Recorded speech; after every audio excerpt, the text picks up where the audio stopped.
This is a Radio Dog podcast production. Welcome to the Rick Dollar Show podcast.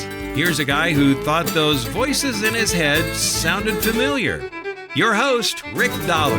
Hey, folks, a few weeks ago, I got to sit down with my old buddy Dan Boner from ETSU in Johnson City, Tennessee. And this is how that went. Rick Dollar for The Rick Dollar Show, the Rick Dollar Show podcast, my Appalachian Home podcast, and anything and everything else I can get my hands on. My guest tonight is Mr. Dan Boner from ETSU. They call you Professor Dan there.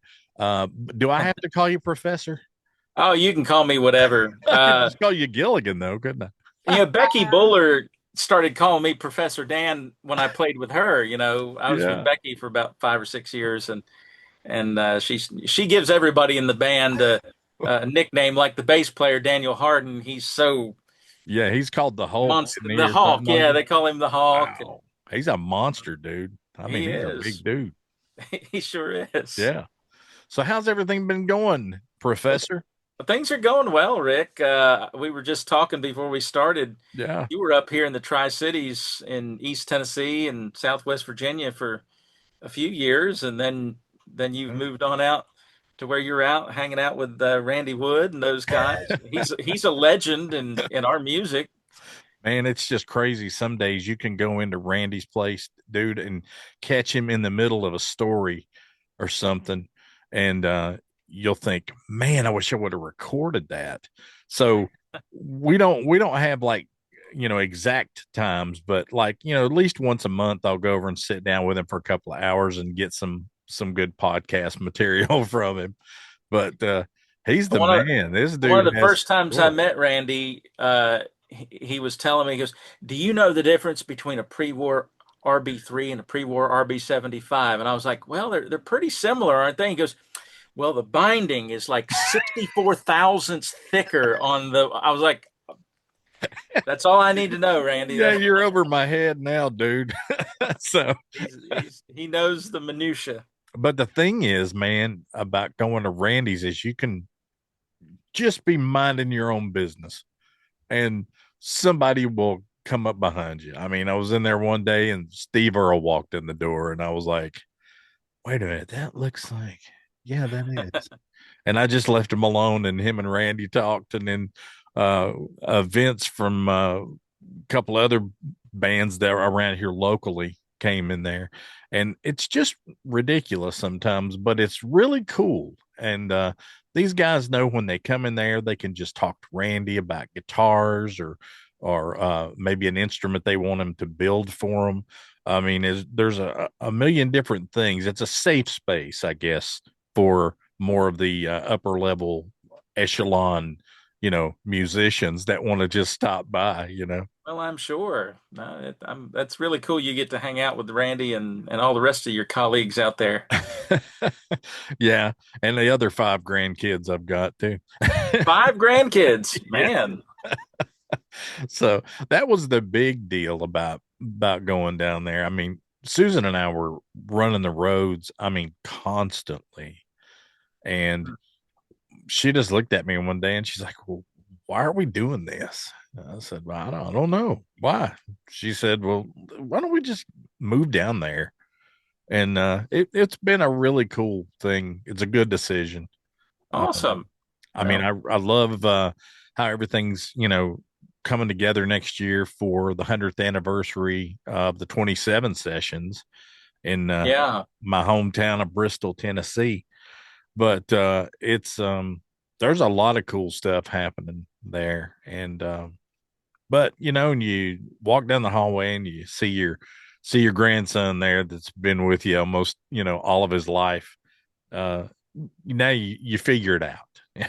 Well, that's okay, and luckily with things like this, we don't have to be in the same room. You can be down there and I can be here, and wherever you want. If you want to see the mountains of Tennessee, I'll just turn the camera around and you can see them. Yeah, I'm looking at that beautiful picture behind you, man. I think I said something about that earlier about the covered bridge in Elizabeth, didn't it? Yeah, That's what that's I a thought. film picture. I took that. I had a Pentax 6.7 film camera, and I took that. I don't know, 7, 8, 9 years ago.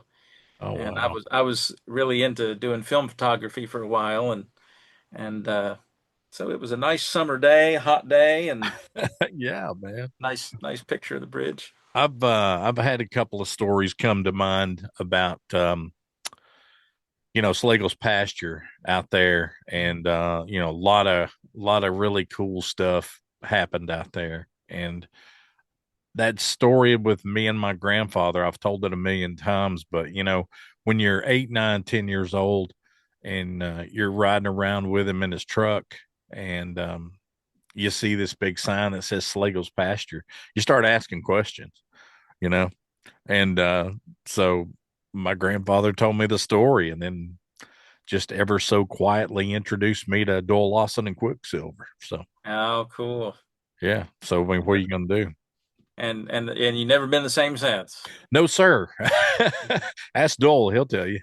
I was talking to who was I talking to? I think it was well, we were doing a project last week and talking to Raymond McLean and some others, and Oh yeah. Brian Duffy was telling me about how the first time he heard the Stanley Brothers, like Yeah. when he was like 14 years old or something, he was hooked. I remember Tater Tate telling me, Oh he man. used to play with the Bluegrass, Bill Monroe and the Bluegrass Boys and Lester Yeah. Flatt. Um, Tater said when he first heard Flatt and Scruggs in like 1949 in Bristol, he said Benny Sims kicked it off, and he said I was hooked. He said I was going to do this the rest of my life, Wow. and You so know, even working with the ACMA is the way that I did.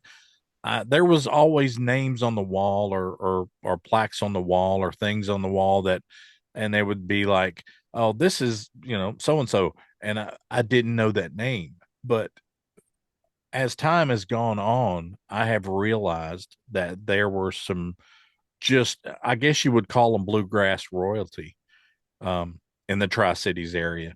And that's all oh there is yeah. to it. I mean, they're just, we could talk about Jimmy Martin all day, but, you know, you said Benny Sims, and I mean, I remember many photographs of him around. Hey, podcast fans, are you ready to unleash something different? Welcome to the Radio Dogs Podcast Network, where the conversations are real, the stories are authentic, and entertainment never stops. From music legends to rising stars, from unforgettable interviews to laugh out loud moments, and stories that matter. Radio Dogs delivers podcasts that keep your ears and your imagination working overtime. Whether you're driving down the highway, hitting the gym, or just kicking back at home, we've got a show that's made for you. And here's the best part. We're always adding new shows, so don't settle for ordinary. Fetch something better. Search Radio Dogs Podcast Network wherever you get your podcasts. Yeah, and then of course the Saltzman brothers were just in Greenville, Yeah. Tennessee, and of course Ralph Stanley was just right Yeah, up the man. road and worked at WCYB in Bristol, and Flatt and Scruggs did too, and Good I think Lord. Mac Wiseman was with him at the time, and so Just yeah, think about that, though. I mean, you could throw a rock and you'd hit a banjo player.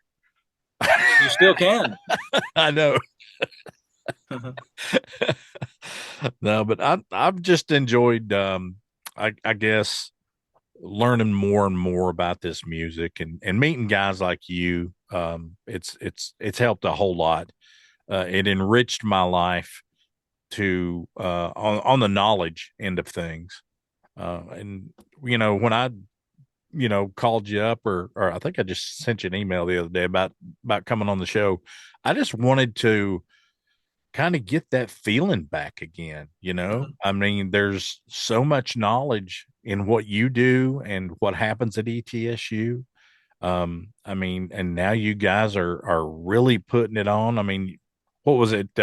Blue Highway did their 30th album there, and that was a 30th. live record, man. Yeah, they did a live recording to celebrate their 30th anniversary Oh, at the Martin Center for the Arts. Ben Bateson and I and a few students, we rolled in our remote recording gear and got some vintage Neumann microphones and put them up, and Oh some yeah. of my hand-built preamps for their vocals, and then we did 2 nights, and they had a whole bunch of guest artists that came down, people that wanted to be there with them. Tom Mhm. Adams, who played in their band, for a short time when Yeah. Jason Burleson was off the road. Tom came down, Sierra Hall, and Justin Moses. He played and sang on it. Sierra came out at the end and did one. Gavin Largent, Gavin Largent. Sean's son came out, and Grayson Lane, he came out and sang with Sean on God. one, and that was really incredible. Gary Haltman, who's in Blue Highway, he was my Mhm. student at ETSU. He was in the ETSU Bluegrass Pride Band. We were in Japan when he got the notice that he was first hired with the boxcars. Oh And wow. we woke up at the mayor of Yamato City's house, and it was all over Bluegrass Today that he had been hired. And it was a surprise to him. So, You know, I talking about Gavin, I got a chance to, yeah, I guess I've grown to have a more of a friendship with Dan Tominski than I ever thought I would. And they were here in Savannah, and I got there early, and of course, we had our ceremonial cigar and just talked. And Gavin came around the corner, and I had never had the opportunity just to converse with this fella, but I was so surprised on how good this cat is. Man, mhm. it is crazy. Yeah. And you don't know until you see him live. I mean, it's just nuts. Yeah, it's always impressive when you see a guy like Gavin or Oh gosh yeah. or Sean Lane or any of the Blue Highway guys Yeah, when they perform live and they just knock you out of your seat. they do. They were my heroes. I saw Blue Highway uh, when they first played the Grand Ole Opry. I think it was probably '97 or so, Gosh. and we had just gotten cable in New Jersey. That sounds primitive, but we didn't have cable and finally got it. And Ricky Skaggs introduced them, and I had seen their names like in Yeah. Bluegrass Unlimited magazine. I was a teenager, I was probably 16 or so, and Wow. and then it was a couple years later I learned well Tim Stafford was associated with ETSU through the years, and then got to meet him just a short time. I think the first year I was at ETSU, we did we opened for Blue Highway at the Paramount, and then here we are, you know, 25 years later for me and Gosh. 30 years later for them and working together. And it seemed appropriate for them to do that show at ETSU. Our good friend Sam Blumenthal, who's from Charlotte, Hmm. he's kind of a super fan of Blue Highway. It was his idea to honor Blue Highway with some sort of 30th anniversary concert. And then one of us recommended, it might have been me, I can't quite remember. It sounds like something I would recommend crazily. Why don't we do a live recording of it too? And then Ken Irwin with Down the Road Records, uh, they decided it was a good idea, so we put it out, and it's a great representation of the band, the guests they had, and then and it I think it's nice to have the ETSU connection as well. Oh yeah. Hey, well, I think everybody owes you a, a thank you for coming up with this whole idea, and you guys working together with so many different people to make it happen. And I think it's just an awesome thing, and it's a great piece of work. I mean, you can, if you get this on vinyl, or you can get it on vinyl, man, you could just set the needle on it and it's done. I mean, all you got to do is just listen. And there's not a lot of records or bodies of work right now that you can say that about. But live records, man, on vinyl, you can't beat them. I mean, what are Well, you gonna do? well, those guys are great. I mean, I was just blown away the whole Oh, I time, love them, man. and they're such incredible artists and songwriters, Mm-hmm. and they sound mountainy, but it's a sophisticated But yeah, mountainy. they're not. I mean, I remember the first time I met Tim Stafford was in Gatlinburg, Tennessee. I was going up there to interview Larry Cordell, Jerry Salley, and Carl Jackson. And we already had it all set up and everything. And before I got there, I got a phone call. I mean, we were like 10 minutes out. And Cord's not doing real well. He's not feeling well. But Tim Stafford's here. And I was Oh. like, I've never met Tim Stafford. I didn't have that relationship with him that I had with Carl and him. And it was just really strange. I walked up to him. He was sitting on the front porch of this hotel in a rocking chair. And I know it's like one of those, creepy kind of things. I mean, I would liken it to the first time I met Dr. Ralph. You've got this little bit of anticipation. You want to meet this guy. You want to make this work really well, but you don't know how. And I didn't know how. I walked up and I said, "Oh, you're Tim Stafford, aren't you?" He said, "Yeah." And he kind of looked at me like I was a stalker or something, But, it all worked out. It was a good little time. We had some fun. Well, Tim was our artist in residence at the time. He did Yeah. 2 years as our artist in residence.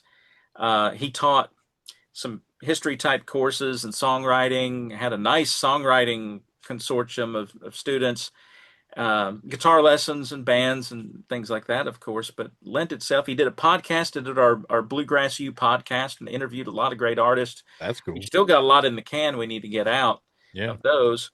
Of course, he was followed by Missy Raines, who is our current artist in Mm-hmm. residence. She'll be starting her second year. And then preceding him, we had Mike Compton and Brittany Haas. There's a place tucked away in the mountains where time slows down just enough for you to catch your breath. And that place is Marion, Virginia. Known as America's coolest hometown, Marion blends rich Appalachian heritage with a fresh, vibrant energy that you can feel the moment you arrive. Stroll historic Main Street. Take in a live show at the beautifully restored Lincoln Theater, or explore great outdoors along the scenic Hungry Mother Park, where the views are so unforgettable. Whether you're chasing live music, small town charm, or a weekend escape that feels like home, Marion delivers it all with a handshake and a smile. So pack up, head for the hills, and discover why folks don't just visit Marion. They come back again and again.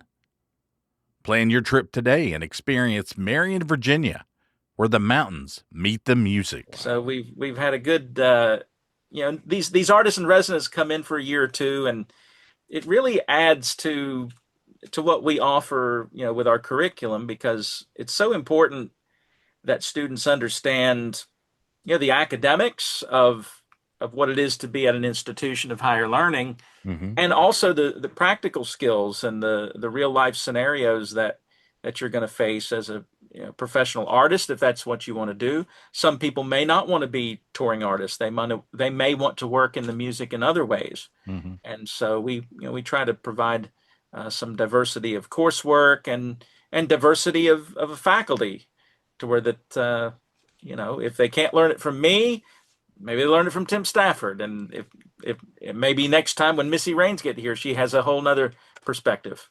Yeah, I mean, Missy's a great teacher. She's one of these people that you can, and I can use you as an example. There's a lot of people that would not have stayed at ETSU in this program if it hadn't been for you and your way of doing things. I mean, Well, I've had more than one tell me those same words. I mean, I'm not stroking you or anything, man. It's just that, you know what you can do and how to get these kids to understand how this is it sounds like a great time and an all, it's going to be a big party and stuff. And you get to play music for a living and all this stuff. But you help them to understand that there's a science to all of this. And Well, we're just following sort of the pattern that Jack Tottle laid down, when he started this program in 1982. I don't know at that time if he expected it to be around, 43, 44 years later, but he established very deep roots in those, that first 19 or 20 years that he was at the institution. yeah, Actually, it was more than that. It was 23 or 4 years that he was at ETSU. gosh, And then, bringing in Raymond McLean and, the work that Raymond did the years that he was here, and really just, it's that way with the team that you build, with each new addition, each new person that comes in, they have a different skill set and it complements each other. And it's really great. If you're interested in old time music, if you want to learn about Appalachian balladry or string band music, we've got folks that specialize in that. Kalia Yeagle and Anissa Burnett and Roy Andrade, Colin Hayden. You can learn everything you want about old time music from them and more. And then they go into the field and, you get to meet, Sheila K. Adams, in a fieldwork class and spend time with her and learn what it's like, sitting knee to knee with somebody who's a seventh generation Appalachian ballad singer. And then in another class, maybe you're taking recording with Ben Bateson and you're learning about, microphones and which ones are the best ones for, certain applications and how to wire it all up and how to make it sound good. And then you go from there to, learn about European bluegrass with Lee Bidgood and, learn about bluegrass in the Czech Republic and what that meant for people who were under communism and restrained by, their system and how bluegrass was this, beacon of light and a sort of a rebellion for them to capture some sort of creativity. My colleague Nate Olson, who his degree is the institutionalization.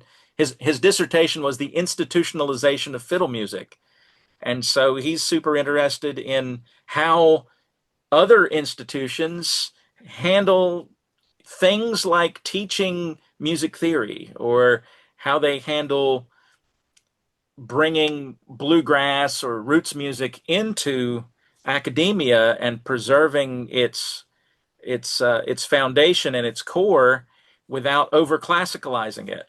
yeah. I mean, see, you got the whole tomato there, dude. I mean, you have somebody for every angle of any question that a student is going to have. And like you're saying, if they don't want to go to one angle over here, they can go over here. I mean, it's a great program. And like you're saying, I'm sure Jack Toller he didn't see this coming at all. There's no way. Well, he's always been, kind of a lot of the principles that he, instituted a long time ago, we still go with. I know we don't call them ensembles, we call them bands. And that's kind of one of my things. People joke about how much of a stickler I am about that. But, I if we have a band that goes, I want them to be called a band Exactly. because that's what they are. They're bands. I remember Thursday nights at the Pickin' Porch. Yeah. We would have, Man, we had some times. 10 or a dozen bands in one night there. Yeah, not ensembles. That's right. We had bands. So, can you see yourself being there for the rest of your career as far as music goes? I know you've played with a lot of people. I mean, you mentioned Becky Buller there just a few minutes ago.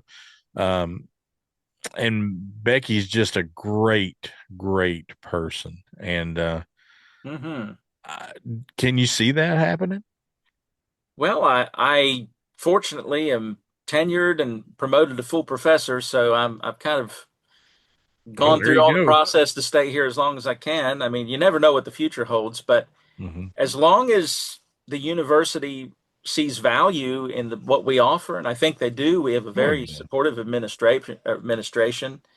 Um, I mean, good grief, Kenny Chesney was just here in October on our stage. He wanted to come back to ETSU when he released his book, his memoir. Hmm. And he said, I got to start at ETSU because that's where a lot of these seeds were planted. And That's right. he's got a whole chapter about ETSU and Jack Tottle and what that did for him and the down home in Johnson City Wow. and the people he performed with in those formative years. And I was sitting next to the provost during, his discussion, and she was just blown away, and it just reiterated to her and to everybody else who was there, including the university president, just how important these interactions are and how important music is, and this music communicated in this way, Hmm. the way that it always has been communicated. And it changes with technology and Sure. approach, but there's a fundamental aspect of the way that this music is perpetuated and passed along to Hmm. younger generations that it, like you said, it hooks you. It does. And growing up, I didn't think I didn't think of it the same way I do now. I mean, I guess I've matured in what my part is in all of this. Um, you know, my dad would always say, "Hey, when are you going to learn to play the guitar?" Because my brother could play the guitar, and I mean, he's good. And I'd be like, "Dad, I'm the guy that you need to get you the gigs." Hey, if you love real music played by real musicians, it's time you experience a night at Randy Wood's Old Time Pickin' Parlor in Bloomingdale, Georgia. This legendary listening room is where world-class pickers, bluegrass greats, Americana artists, singer-songwriters, and roots musicians take the stage to play the music the way it was meant to be heard, up close, personal, and full of soul. No big arena distractions here, just great sound, great people, and unforgettable live performances in one of the most respected acoustic venues anywhere. Whether it's blazing banjo, sweet harmonies, or a hot fiddle tune that gets your heart going, you'll find it on stage at Randy Wood's. Make plans now to catch an upcoming show. Bring some friends and be part of the music tradition that keeps on living. Randy Wood's Old Time Pickin' Parlor, Bloomingdale, Georgia, where the music never gets old. Check upcoming performances and ticket info online, and we'll see you at the Pickin' Parlor. Just give me a phone. I'll get you busy here. But But people all, I mean, historically, yeah, they support the music in the way that they fit. And that's right. and even if you play G, C, and D and a few other things, you kind of get a sense of what it's about. And you go to jam sessions, and sometimes there's the older ladies cooking, and they're making the food for everybody. During the break, they go and eat, Yeah, and and then also this music's important, that it is. those really consequential moments in a person's life, Mhm. when your loved one passes away, and we're called on as musicians to provide a service for somebody. That's critically important. And if you've gone through a hard time in your life, sometimes those songs that you've heard your whole life, you all of a sudden listen to them a different way, and you go, wow, this really hits me differently. Even though you know everything about it, or you thought you did, there's always another layer to be Mm, found in bluegrass and old time and country music and roots music. yeah. I mean, I guess growing that's up. what keeps me, fresh. Oh, I could imagine. Well, you're probably like 85 years old now, but you don't look a day over 30. I don't have five grandkids. Well, Dan, I tell you, it's just it was always a good thing when I first met you. You made an impact on me in a couple of different ways, and I guess it was showing me more of the history of music.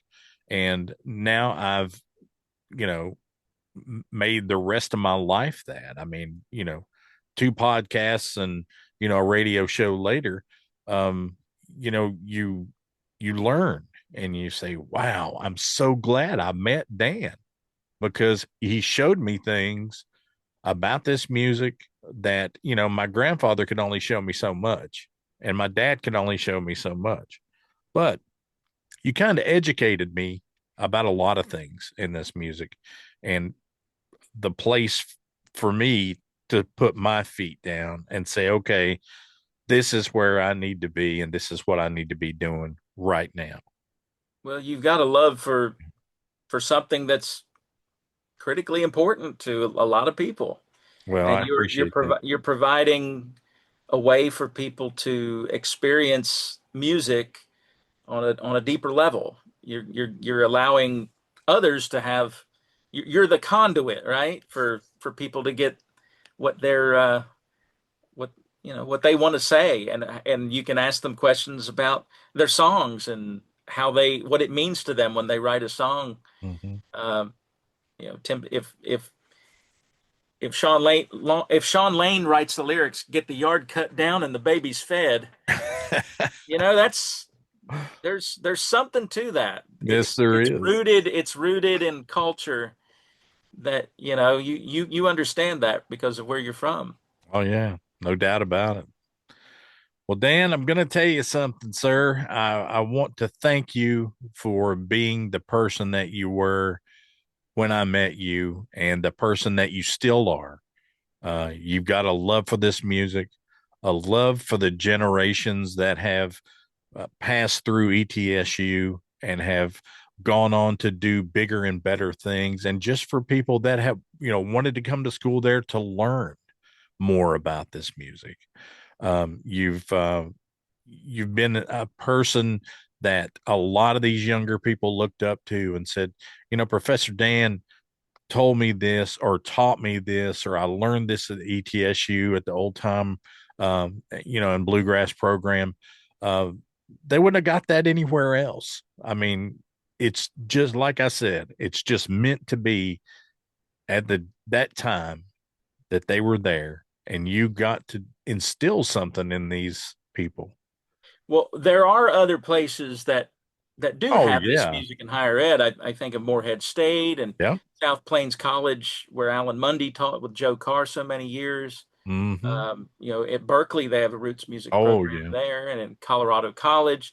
So, there are other people out there, and if somebody's interested in going to college, there might be one in your neighborhood. And if there's not one in your neighborhood, then you can check out our creative arts scholarship at ETSU that allows non-Tennessee students to attend at the in-state rate, which There is you a go. huge savings. So if somebody's listening, or if a grandparent's listening, a grandparent of 5 is listening, um, and I would also remind, ETSU is a regional state institution. We've got about Mhm. 14,000 or so students, and it's a great college to study anything else. Like, No, there's a great medical program. We have a great public health program, uh, you know, and any other subject that you would find at a state institution, from history and, we got a guitar building, uh, workshop where students work with engineering technology to build instruments. that's awesome. It's a really great program there. So, uh, and if you want to minor in bluegrass and just have a good community to be around and to jam with on weekends, be in a band, to go out on the road, Hmm. but you're studying, maybe getting your English degree or history degree or psychology degree. You could do that while you also are in the community of young musicians like you. Sounds like a win-win to me, son. I hope I tell so. you. Well, Dan, I appreciate you sitting down with me today, man, and just putting a good word out there. I mean, it's been a while since I got to sit down and talk to you, so it's been refreshing. I'll put it that way. Well, sometimes we roll down through your way. We played in Florida a lot in the last few years, and we're always Yeah, driving right past you guys. right We'll down have to stop. 95, baby. We'll have Woo. to stop in and visit with you guys. Yeah, just let me know when you're coming through, man, and we'll sit down and talk to Randy Wood for a minute. You might catch a story or two there. I got to remember that difference between the Gibson RB75 and RB3 banjo. That he can tell me what exactly that binding thickness difference was. So Yeah, you better be on your toes that one day. That's all I can say, man. thank you, Rick. Yeah, Dan, thanks for joining us tonight on the Rick Dollar Show podcast and on the Rick Dollar Show, our syndicated radio show. We are in 30 markets across the U.S. and Canada. And we just don't ever go listen to another podcast until you come to Radio Dogs Podcast Network and see what we got to offer. Just check us out online there. Okay. All right, Dan, good to see you, buddy. Thanks for hanging with us for this week's episode of the Rick Dollar Show podcast. Don't forget to visit all of our partners who make the show possible every week. Be sure to head over to Spotify and Apple Podcasts to leave us a review or a comment to win some cool merchandise from Hopeless Holler Trading Company. And now, here's some credits. See ya! This has been the Rick Dollar Show podcast. The Rick Dollar Show podcast is produced by Radio Dog Productions. Theme music is written and performed by Jeremy Garrett at garrettgrass.com. The Rick Dollar Show podcast cannot be reproduced or rebroadcast without express written consent from Radio Dog Productions. I'm Kent Jones, and this has been a Radio Dog production.